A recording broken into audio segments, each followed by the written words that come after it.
রাঙ্গাবালিতে যুবদলের বিক্ষোভ মিছিল। পটুয়াখালীর রাঙ্গাবালি উপজেলায় দেশের বিরুদ্ধে আওয়ামী লীগের ষড়যন্ত্র ও নৈরাজ্যের প্রতিবাদে বিক্ষোভ মিছিল সভা করেছেন উপজেলা যুবদলের নেতাকর্মীরা। সোমবার সন্ধ্যা 7টার সময় উপজেলা সদরের বাহিরচর বাজারে উপজেলার যুবদলের উদ্যোগে বিক্ষোভ মিছিল ও প্রতিবাদ সভা করা হয়েছে।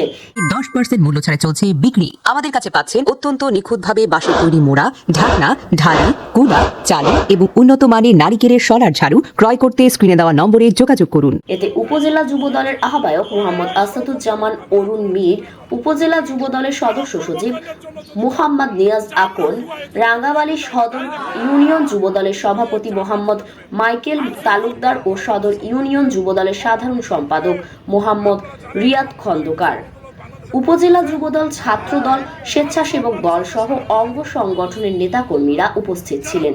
এ সময় সকল নেতাকর্মীদের সন্ত্রাস, নৈরাজ্য ও চাঁদাবাজির বিরুদ্ধে কাজ করার আহ্বান জানানো হয়। জনতা একত্রিত হয়েছে, ওরা এই ষড়যন্ত্রের মোকাবেলা করার জন্য একত্রিত হয়েছে। কারো কর্মকাণ্ডের জন্য যদি কেউ চামড়া খুয়ায়, এজন্য তো বিএনপি যায় না, তাই না? পিটিয়ে চামড়া খুলে দেবেন। সম্পর্কে অপপ্রচার করে। আপনারা জানেন ডক্টর ইউনূসের মতো লোক বাংলাদেশে কয়জন আছে? 12 জন মানুষ আছে সারা পৃথিবীতে ডক্টর ইউনূস, যারা 3টি প্রাইজে ভূষিত হয়েছে, বিশ্বের সর্বোচ্চ সম্মানে ভূষিত হয়েছে ডক্টর ইউনূস। হাসিনা 230 বিলিয়ন মার্কিন ডলার চুরি করে পাচার করেছে, সেই অর্থ সংগ্রামী ভাইয়ের আমার, ডক্টর ইউনূস সম্পর্কে বলতে গেলে যোগ্যতা অর্জন করতে হয়।